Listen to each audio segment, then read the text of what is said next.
Coming up, the Storm gets swayed away to the sounds of the Eagles' rock. Are Toulouse on the verge of survival? And the Big Wet does little to dampen the Warriors' homecoming. Yes, hello, and welcome back to the Sideline Chat podcast, the one-stop shop for rugby league. Still Conor Marcellus with you as Mark Hendry's completing his final week of suspension after he said some Queenslanderish things that were not tolerated by the producers, so he'll be back on deck next week, but nevertheless, it is our NRL Week 17 debrief. It's the final split season because State of Origin is only 1 week away, and you can catch all of that and the reaction to the team list. But before we get into that, we got business to attend to right here. And first up, in our half round, it is the Cronulla Sharks up against the Melbourne Storm. Another battle for the top four right here. A couple of changes Craig Bellamy has made since his last outing. Dean Iramia comes into the wing spot with Nick Meaney shifting to 5'8". Of course, Cameron Munster, Harry Grant and Felice Kafusi all unavailable due to both origin and personal reasons. So Josh King shifts back to lock forward. Big Nelson, Asofa Solomon will start, as well as Tui Kamakamefa going back to the bench alongside Alec McDonald and Jordan Grant. And as for the Sharks, only one change. Connor Tracy into the centre enters with Siosifa Talaka. I ruled out due to origin, and Braden Trindle included as the 18th man, though Braden Hamlin-Ueli could be included late in the side as he returns from injury. Now, both of these sides had good around 16 wins, both of which were, well, in the case of the Sharks, in very trying conditions right here. Of course, the Sharks, 18-6 winners over the Canterbury Bulldogs, while the Storm, upset by Manly, 36 points to 30. Now, let's just talk about that Thursday night game at Four Pines Park before the Big Wet once again rains down upon us here in New South Wales. They were off, Melbourne. They were genuinely off. I mean, it's not the Manly-Melbourne rivalry of 10 years ago, but bloody hell, Manly just pulled that absolutely out of nowhere. How many times do you see the Melbourne Storm, especially with the speeds of someone like Tolu Olukola, scoop that ball up, and he pins the ears back like it was nothing. But I do have to give the Sea Eagles credit. They identified Melbourne's weak spot early. Of course, that combination on the right-hand side between Grant Anderson and Marion Seve, they identified it and they exploited that for all its money's worth, right there. But the damage was done on the other side of the field. 2 tries to Kola and 1 try to Hamole Olakawatu. How is he not amongst the best back rows in the game? Well, I suppose this stiff competition, you've got Jeremiah Nanai, but he's a Queenslander, so we'll just leave that one for you there. But none of this was possible without the absolute masterclass that was Daly Cherry Evans, the Manly skipper, 63 run meters, 2 try assists, 3 tackle breaks, 3 goal line dropouts, a 40-20 in the first half, and 4 from 8 goals converted. But they almost lost it. And this is where the insane part happens. The moment the cheese, Brandon Smith, he strips the ball off the restart. And that just swings the momentum ever so slightly Melbourne's way. I mean, the scoreline, I think at this point, was 28-12. But this set up the final 10 minutes, and particularly the final 5, with you just had to see it to believe that this was actually happening right now. And as Marcus mentioned, what the hell did we see? Well, what we saw, Melbourne, it was just like they just went straight from 0 to Top Gear Pappenhausen in the space of 5 minutes. And I was just like, are we seriously going to go to Golden Point at this? It was 36-12. It's now suddenly 36-30 with 6 seconds left on the clock because Pappenhausen elected not to take the kick. It would have absolutely been remarkable had Melbourne been able to pull that off. And only Melbourne could have probably been the ones to do that. That was just absolute insanity. The final 5 minutes, Pappenhausen, a quick-fire double, Justin Olam, I believe, goes over as well. And it's just like, this is not the same Manly Sea Eagles side that we just saw for the past 50-odd minutes. Where have those guys gone? But it was that fast start that saved Manly in the end. And right up until the final 5 minutes, they just 4 tries in that amount of minutes the Storm ran in. That's alarm bells for Manly in particular. Because they let that giant lead of 6 tries to 2 or thereabouts slip in the matter of 10 minutes. They can't do that against the other opposition. They do that against Penrith, they're going to get smashed. Parramatta is on a knife's edge at the moment. And as for North Queensland and the Brisbane Broncos, it's a similar story. They will get run down, and that's 2 competition points that they'll end up losing. But that was an absolute crazy game that we saw all right there that opened up round 16 of the NRL. As for the Sharks, well, they had to do it the harder way than Melbourne did. And of course, the Bulldogs in a lot more or better position than what we have seen of them over the course of the prior 15 rounds. But the conditions, Jesus. I genuinely thought we were a good chance to gain a scalp over the Sharks, but the weather. I think that's one way of looking at it here. I think the Dogs were very unlucky to score tries in certain situations. Curtis Foran, one good example right there. But the Sharks, they just found a way to play the conditions. And then to play wet weather football with the wingers. It's just...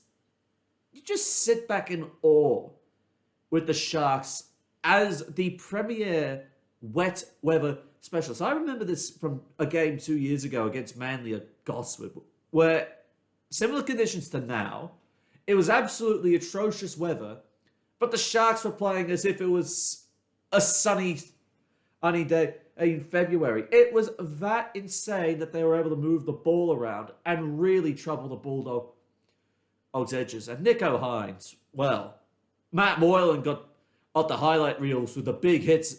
It's for the end of the year highlights. But Nico Hines, absolute control in this one.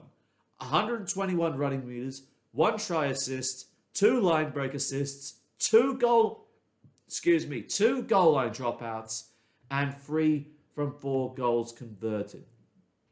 How did the Sharks able to do that? I am genuinely serious. How were they able to pull this one off? It is just absolutely incredible that they were able to play the way they did in those sorts of conditions with the big wet going on at the moment. Now, Sharks versus Storm. This one's going to be interesting. Of course, Bellyache would have been totally livid that they did not convert their 4 tries in 5 minutes into 2 points. And they're going up against a Cronulla side really not that affected through state of origin. And now you got to figure this from the Sharks' perspective. No Cam Munster. This would have been a big game, and they needed him in. There's no Harry Grant, so now are you going to worry about the Cheese with his frame and size close to the try line? And of course, the right edge has got, apart from Jerome Hughes, the right edge is practically a very rookie combination you got going here. Of course, there's no Remus Smith for the rest of the year due to injury. And if this weather persists, this could really descend into an arm wrestle reminiscent of the 2017 to 18 classics that these two sides have played off in the past. It genuinely could shape up that way. What more or can I think about? Now, of course, we know Melbourne are going to come back out with a fresh attitude that we are not going to let the Sharks get it away from us. And fortunately, their big gun is out of the equation. But it'll be interesting to see how Nick Meaney steps up at 5'8". Of course, he's been in and out of the side, fullback, the wing, the 5'8", and the like. This would probably be his I mean, right here. And if I'm the Sharks, I'm looking at that rookie right edge right there. And I'm targeting that hard. As for the final prediction, well, Mark is very bold in what he's saying here. He's saying the Sharks to win this one by 14, calling it a Sharks 13 plus victory. Well, I don't know which weather conditions he's looking at. Apparently, he's got his eye on that Queensland sunshine for some reason. I hope the producers aren't seeing that. It might lead to an additional week. Who knows? They might be kind this time around because the Dragons got up, and we will touch more on that. I'm going to go with Melbourne for a response here, but I don't think there's going to be a big margin in this. I think if the weather persists, it'll be very hard for expansive football. I think the Storm win this 7-12. I think there might be at least 2 tries in this, and you will see in Melbourne at least try and close the gap for the minor premiership, no matter how far the Panthers seem out in front at the moment. Now, moving on to Friday night football, it's the Newcastle Knights back in town up against the South Sydney Rabbitohs. Like the Storm, they too are hampered by both origin and injuries. Campbell Graham out after suffering a facial fracture, so Tane Milne will go into the centres. Hame Sele is out, with Tom Burgess in the starting side in the front row, with Mark Nichols at lock forward. Daniel Saluka Fafita, having joined from the Roosters mid-season, has been included as the 18th man. Blake Taft also on the bench with Michael Cheekham and Davey Moali. Saliva Havili starting at dummy half with no Damien Cook. Latrell Mitchell set to captain South Sydney for the first time. As for the Knights, of course, still no Kalen Ponga, with Dane Gagai also called up to Origin. So, of course, Tex Hoy still at fullback. Bradman Best will take his place back in the centres, with Gagai going out. Jaden Brayley will play his first game of the year, coming in onto the bench. And Simi Sasangi pushed back to the interchange right there. So, both the Knights and the Rabbitohs had 2 strong wins over the course of the weekend. Of course, the Knights getting up over the Gold Coast Titans, 38 points to 12. And South Sydney stunning the Parramatta Eels, 30 points to 12. This was probably a circuit breaker. If I'm thinking of this from the Newcastle Knights perspective, this was a circuit breaker they absolutely needed. And they just let their edges run riot. The Titans were absolutely atrocious for a large majority of the game. Intercepts, crossfield kicks that could have easily been taken, that was swallowed up like that. Trying to click, but I'm still not the best with clicking my fingers. But nevertheless, the Knights' edges had an absolute ball. Dominic Young justifying his place in the side and really showing in the NRL what he is truly capable of adding to his highlights reel. But it was the man on the other side of the field that stole all the highlights. Edric Lee, never mind the fact he ran for 177 running meters, never mind the fact there were 4 tackle breaks and 4 line breaks. 5 tries. 5 tries in a single match. And I say this as the Knights standout because this is the first time in the history of the Newcastle Knights that a player has scored 5 tries in a single match. Only recent examples in the history of the NRL I can name off the top of my head. Nigel Vunganar at the Canterbury Bulldogs, 5 tries in a game in 2002 against South Sydney, I believe that was the case. And speaking still of South Sydney, Alex Johnston, 5 tries in a single game, round 2020 against the Roosters. And of course the Fox, Josh Adokar, bagging 6 tries in an outing also against South Sydney. Is it me, or am I beginning to experience a pattern when it comes to players scoring somewhere between 5 and 6 tries? Maybe it's just me. But, yeah, the Titans, I don't know where they go from this one, especially considering that it could have been a whole lot worse, this outcome. It could have genuinely been a whole lot worse for the Gold Coast right here. Just very dismal, as Mark points out. And you'd have to think the rumours surrounding Justin Holbrook's future with the KPIs in his contract getting louder and getting a whole lot further away, that I wouldn't say it's untenable just yet. I mean, they are at the bottom of the ladder, so I would say it's an untenable position. But they shouldn't be last. I think the Titans have been the biggest disappointment, and I will bring it back to the Gold Coast decision to let Jamal Fogarty walk. That ruined the Gold Coast from word go. And you can see where the Canberra Raiders are on the ladder. They're not perfect by any stretch of the imagination, and we will touch on them too.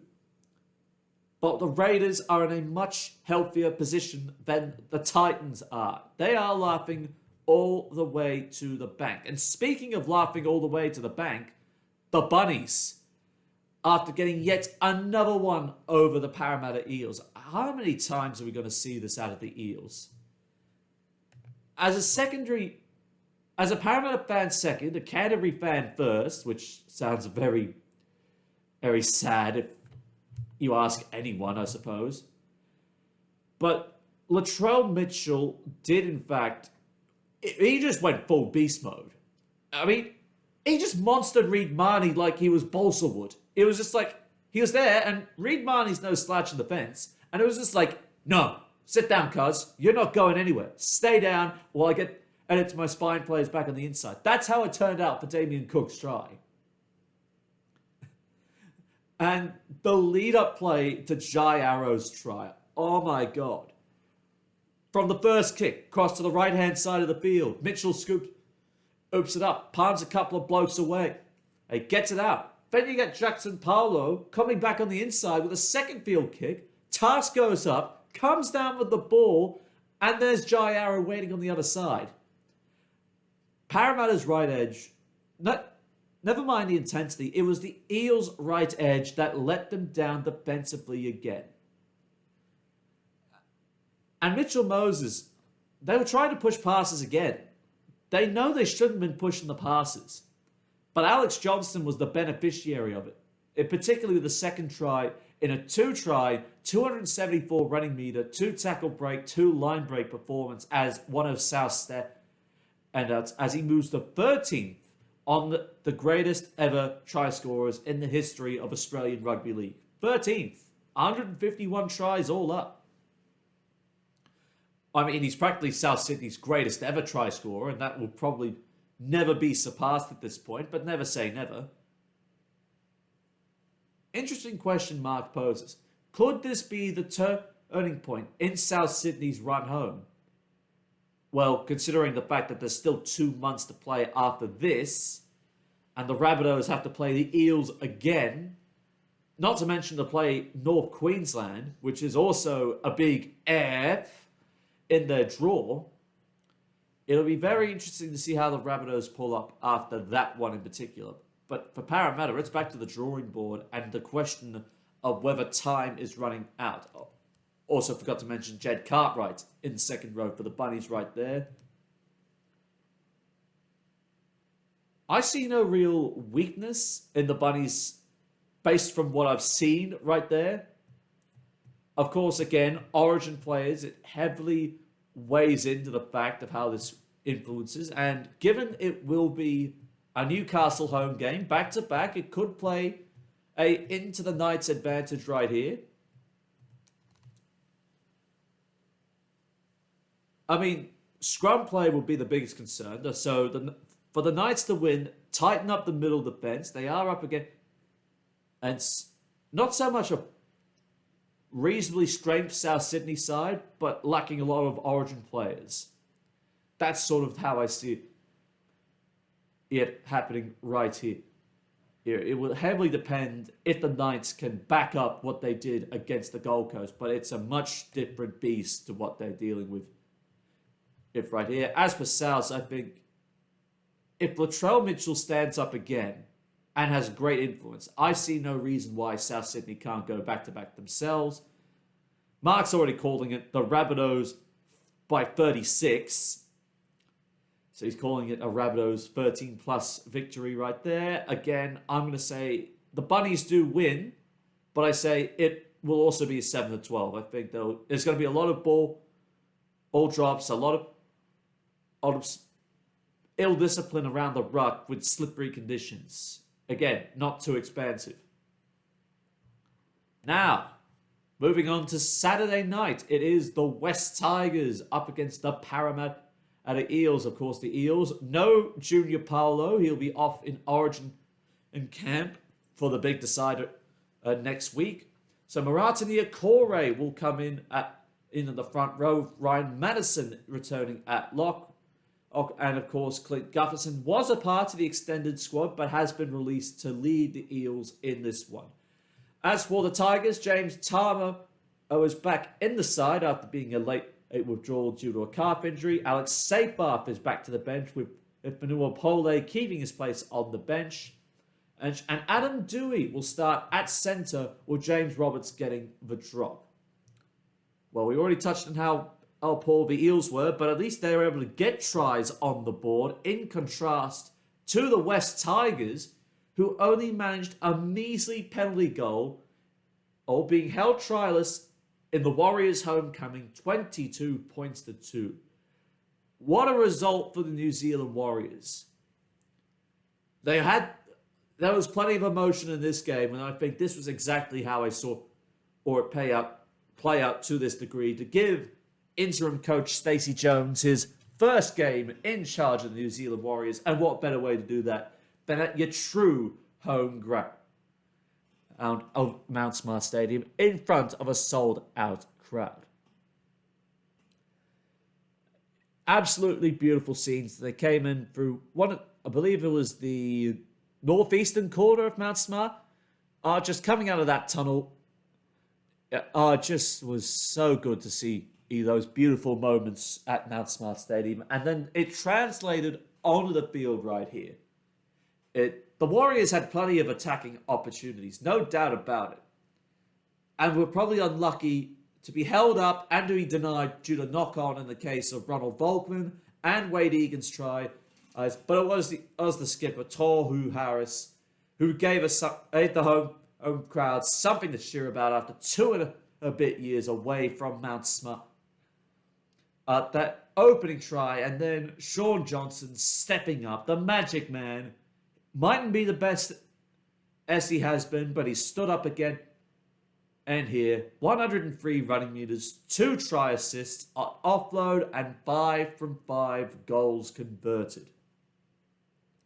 A brilliant homecoming for the Warriors' lost sons, and for a lost fan base, who now not only got to enjoy the Kiwis get up at home against Tonga the week before, but to see their boys get up, the blue, green, and red of the Warriors flying high as the Auckland Colours cheer their first home win in 3 years, essentially. Well, not necessarily 3 years, but to have rugby league back in Auckland. I'll say it once, I'll say it again. It's just absolutely brilliant to see them back. As for the Tigers on the other side of the equation, they were the victims of emotion, of that passion and the power behind that passion and emotion. It was just bad. It was just plain bad. Nothing more, nothing less out of it. There was just absolutely no way that they could handle the occasion, and they were overawed. And this is just an absolute collapse. Does Brett Kamali get sacked, though? No. No, I don't think he does. I think he holds on to his position, but it's still a long road ahead. As for Brad Arthur, he's got to be thinking it's now or never, as the Eels again go win-loss. They're still in the top 8, but they're losing touch with probably the best 5 teams going around at the moment. I mean, they can beat the Storm, they can beat the Panthers, so they should be a top 3 side. But losses to the Tigers, going back to Easter Monday, and to the Bulldogs on the Queen's birthday, it raises serious questions. And to that effect, they need to get that consistency going here. Of course, they lose Paolo's ball playing, so that's not going to go down well for them in the slightest. And the Tigers are thinking, who's going to be next to walk? After, of course, Luciano Leilua made his debut for the Cowboys after getting a mid-year release. At Leichhardt, you would expect the Tigers to get up here, but I can't see that one happening. Not even in the slightest. I don't think it'll work out for the Tigers. Something is going to change there, but I suppose you could apply that logic to a couple of other clubs right here.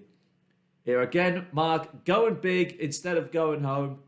He's saying the Eels to win this by 32 points. So he's calling it an Eels 13+ victory right there. Again, wet weather, but I think Parramatta will be out to settle the score from Easter Monday. And I think they'll get home 7-12 here as well. I think they'll definitely be out to level up for Easter Monday on this occasion. And finally, of the round 17 games, it's the Brisbane Broncos back at home against the St. George Illawarra Dragons. Of course, like other clubs as well, Origin doing a number, but not really. The Dragons missing only one with Ben Hunt being selected. So Jaden Sullivan will come into the side at halfback, whilst for the changes, the Broncos, it's a lot more extensive right here. Of course, already losing Payne Haas and Tom Flegler.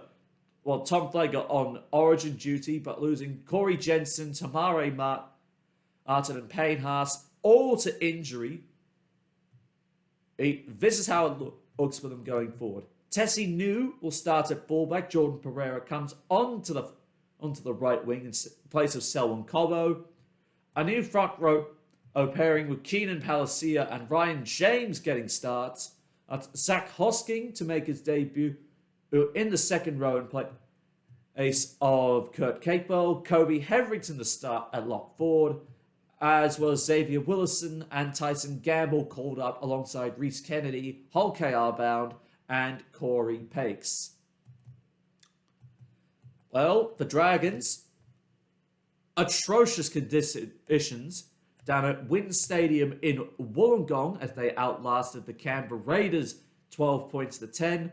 Whilst the Broncos, despite being in the first half, they simply let the Cowboys run riot, going down 40 points to 26, despite a late comeback right here. We'll touch on the home side first here. The Broncos, they addressed the part of not letting Chad Townsend kick them into oblivion, which I think they handled a lot better than their Suncorp meeting earlier in the year, all the way back in round 3. Much better performance from them on that front. But their defense in and around the ruck just went to sleep. Griffin Neam's trying. That was just straight off the marker. A crash play. Hit and spin, as Bretton Speed called it for Fox League. Then you get Reece Robson ducking in from dummy half. And don't even get me started on the man of the match, I think, from this performance right here. And that was, of course, Scott Drinkwater. 125 running meters, 2 try assists, 5 tackle breaks, and 2 line break assists. The beautiful ball for Kyle Feldt. That absolute chess kiss. That was a 10 out of 10 ball. And then, of course, it opened up on the other side where the Broncos are weakest. Is in conceding tries. Mari Taulagi bagging a double as he enjoys his back-to-back State of Origin appearances for Queensland. And those are some good moments. The first 40 minutes, if you just looked at that in isolation, that was a Queensland derby through and through. Ezra Mann, get that into you. Lining up, I believe it was Scott Drinkwater on one instance, but absolutely lining up North Queensland defenders right there. I said Brisbane for some reason. Losing Payne Haas, not going to help their cause, and of course that late momentum swing against them, where the Cowboys just took charge, that was due to the fact that Tamare Martin went down injured, of course. That's why Selwyn Cobbo went to fullback.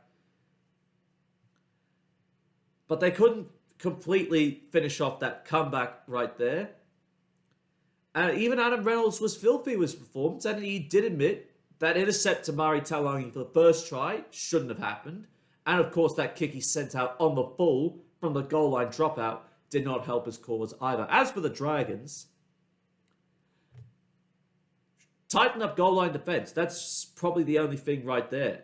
And their defense, as Gus Gould mentioned with the Channel 9 commentary, with Xavier Savage, the Dragons give you the impression of space, that they really like to throw a player out to the sideline. Xavier Savage comes along and it's just like, haha, I'm going to slide on through. Your defense is butter and I am the hot knife. So that's one area they need to tighten up on regarding that. And of course, also that Hudson Young just smashed through them hard and straight at the... not going sideways, hard and straight. That's where the Raiders got them on that occasion. But for Canberra themselves, oh my God, that was just absolute. The first try from the goal line dropout, where it goes 10 meters, only just goes 10 meters midair. I wonder how Talatau Amone, who was the standout in this game, one try, 78 run meters, 6 tackle breaks, and a goal line dropout. You got to wonder how he was not offside, but I suppose logic dictates. Played at the ball, so automatically onside. But he looked pretty far up, if you ask me. If there was one word to sum up how the Raiders' performance in this game went, mistakes. Mistakes cost them big time.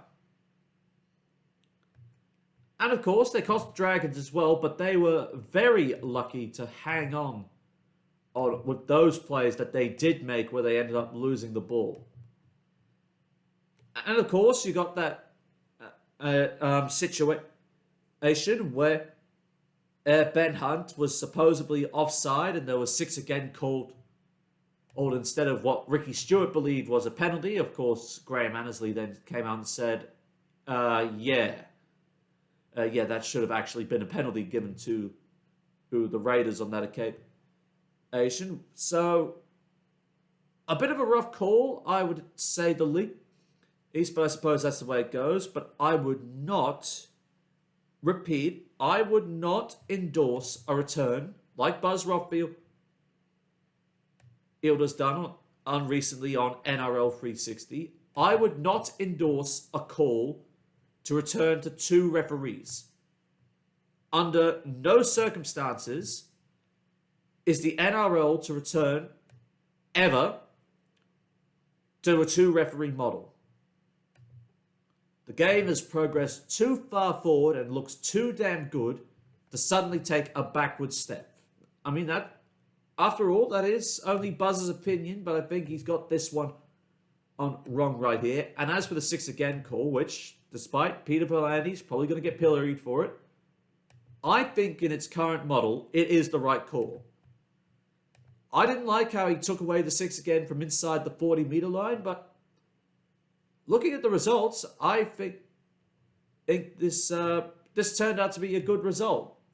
2022 is the standard for the 6 again and rule right here, and I don't think we should be going back at all. No 2 referees, 6 again stays. That's my take on the matter. Now, shouldn't be much rain up at Brisbane, so I'm expecting it to be a bit more or open up right here for the attacking sides in particular. Of course, the Broncos will be looking for their own response after that against 2 quality oppositions, really, letting it slip against both the Storm and the Cowboys is on those 2 occasions right here. Got to play Melbourne again. They got to play Parramatta twice, and Parramatta is a lucky draw at the moment, so we'll see how those 2 go. As for the Dragons, well, they got to play the Titans, so there's a couple of guaranteed wins in of itself. They got to play the Roosters. look, if the Roosters can get it right, which I think some might be saying if that would be something if the Roosters could get at that like, but I will bring up the 2020 draw and filter by clubs to properly assess how it's going to fare. Well, Broncos, Roosters, they got to play Manly again, or for the first time, I think. They got to play the Broncos twice, so that's not going to go good for them. They got to play the Tigers, they got to play the Titans, the Raiders again, the Sharks again, and they got to play the Cowboys again. So that's unideal if Manly finds something after that big win. As for the Broncos, they got to play Parramatta twice, they got to play Melbourne again, they got to play Newcastle, the Roosters. So there's practically for the Broncos, if they want to secure a top 4 finish, there can be no room for error. Right, $23 to win the premiership. But they are there. They are in the top 8, borderline the top 4, alongside just above the Eels, solely on 4 and again. And it's right here. But with a chasing pack, including South, St. George, Manly. And we got to remember, Manly, the Roosters, the Raiders all get a bye. They all will get 2 points out of this, so they will be equal points. Well, Manly will, as well as the Roosters and the Raiders closing the gap on the top 8. So we still got 11 teams that can realistically play finals football. And the good news is the Bulldogs can move away from the bottom 2 a little bit further, but still stuck behind the Warriors. Big 4-point swing heading their way on that front. And it's just, it's going to get tight. And I think the Broncos will be out for blood. Not necessarily blood. They'll be out for a response in this game. Aim after those last 2 weeks. If they can just stay in it for the final 20 minutes, I think they can come away with it. Of course, Mark has got one on Red V looking right at him, and he's going at the Dragons to win by 14 points, so he's calling it a Dragons 13+.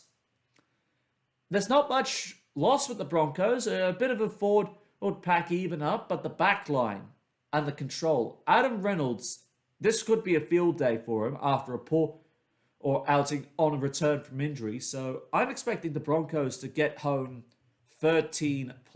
I think it's going to be a big win for Brisbane and at home on a Sunday afternoon.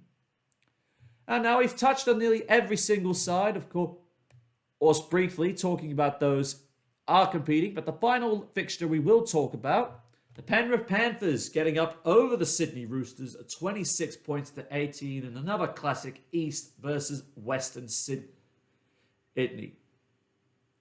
I got to give the Roosters credit. They stuck it hard in the second half, but they just let the Panthers get that final snip.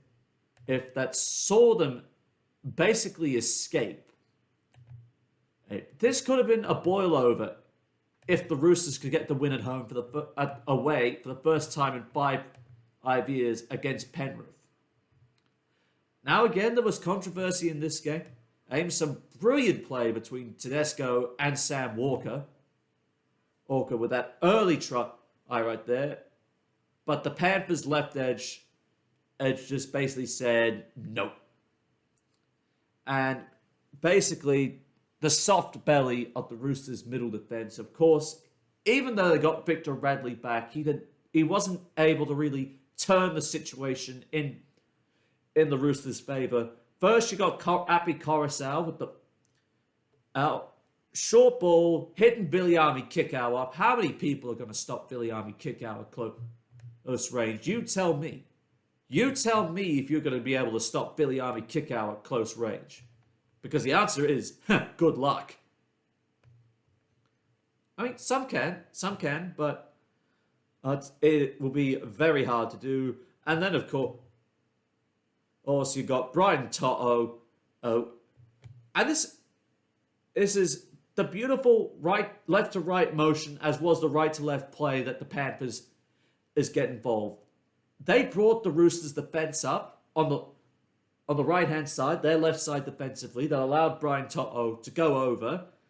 And then and then of course Nathan Cleary, he's setting it up for Isaac Tango, which leveled the score was up, I think 28-18 in it. But then Api Coruscant, he was the deal breaker for all the Premiers right here.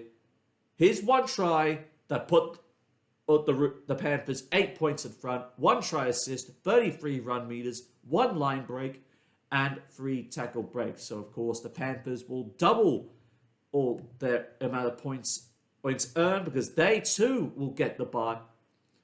So they will still be able to keep a 3-win gap over the Melbourne Storm going at this point, as all teams will go to 16 games played over the next couple of rounds. So the final even up end result is the Panthers will still have a 3-win clear gap at the top of the ladder, and it's up to both Melbourne and to North Queensland to close the gap, though the Cowboys also have a bye in hand. So interesting makeup. You got one team trailing by 2, another team with a bye that could go to 26, depending how the other team in front of them on for and against goes, i.e. the Storm.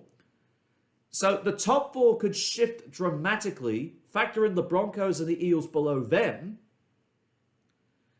Very interesting to see how the top 6 will form up moving forward over the coming 2 months in the run to the finals, where it's still anyone's top 4 at this stage. Now, there have been some big calls as of late in the world of rugby league, and I wanted to touch on this briefly, but considering our light debrief, Reece Walsh, of course, the latest headline suggesting, with confirmation from Warriors CEO Cameron George, that Reece Walsh has left the New Zealand Warriors on compassionate grounds to link up with the Brisbane Broncos on a massive, to a massive 3-year deal in the vicinity $1 million plus.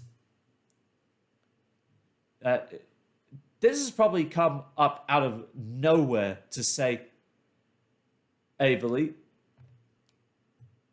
According to the Courier Mail, it won't break the bank, according to the Courier Mail. So, of course, one of the main newspapers that can cover the Brisbane Broncos. But they insist it's a minor upgrade on Walsh's current $400,000 a year deal, right here. So Walsh to leave the Warriors. Of course, family is playing a major priority here. Apparently, messy relationship, young daughter, doesn't want to make the move to New Zealand, which I suppose, not that I'm a young father, but I would think if I were walking a mile in the shoes of Reece Walsh, I wouldn't want to move away from my young child either. I wouldn't.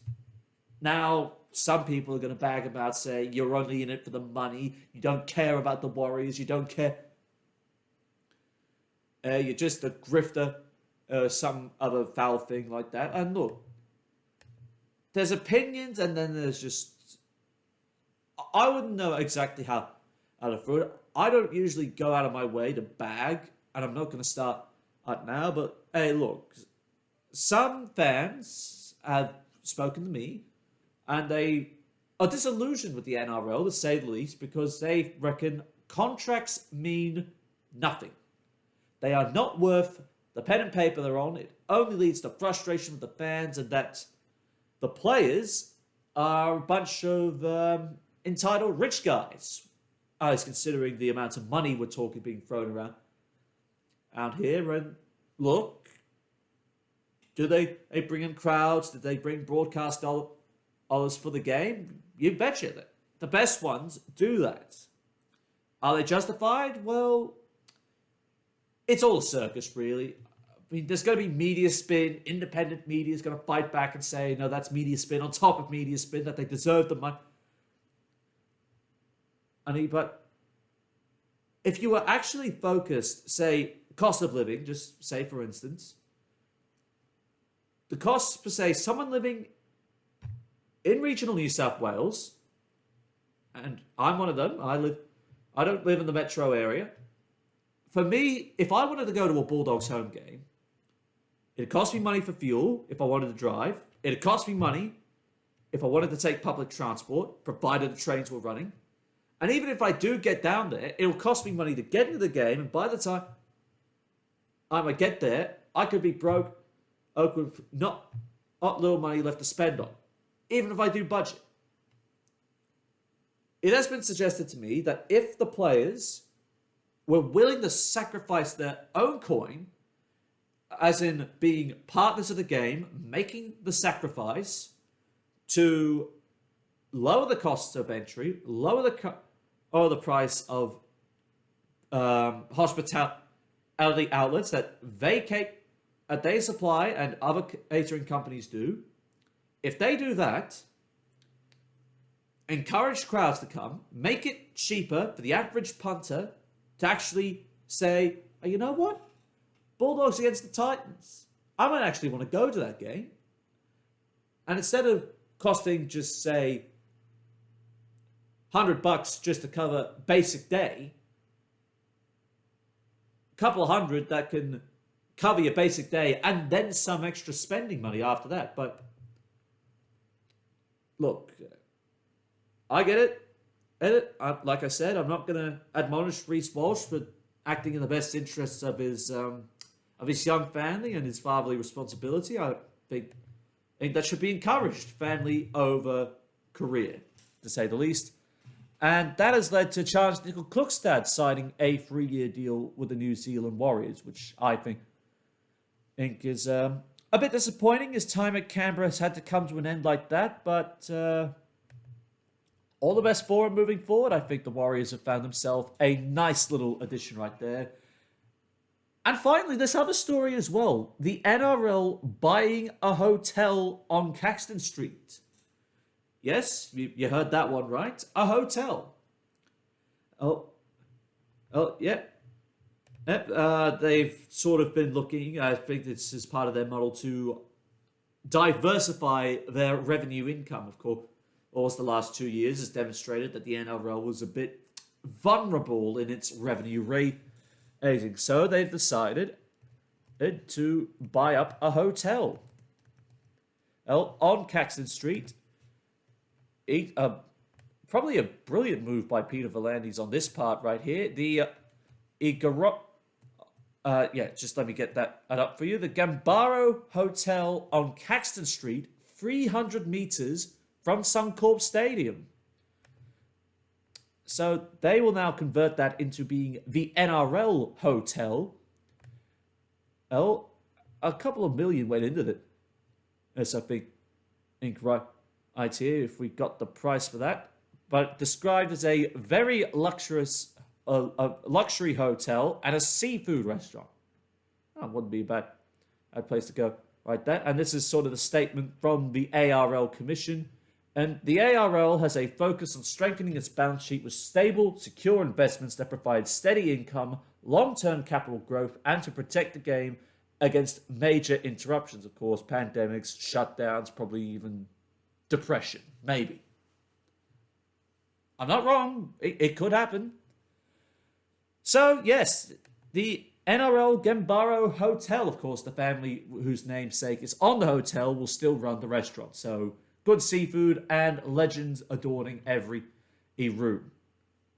I wouldn't mind going to that, actually. If I was able to go to Brisbane one day, that would probably be a good place to go. Oh, to the League Hotel on Caxton Street. But on that note, it is full time from me right here. If you like this edition of the Sideline Chat podcast or the Betfred Super League tomorrow, make sure you leave a like, hit that subscribe button, and don't forget to click that bell for notifications so you never miss a week of rugby league. Don't forget to hear all the latest news and updates from our social media pages on Facebook and on Instagram. It is at Sideline Chat, and on Twitter, it is Sideline Chat RL. Hope you enjoy the final round of NRL or State of Origin, and don't forget, it is the Dacia Magic Weekend at St. James Park of Newcastle that we're covering tomorrow. We'll see you then.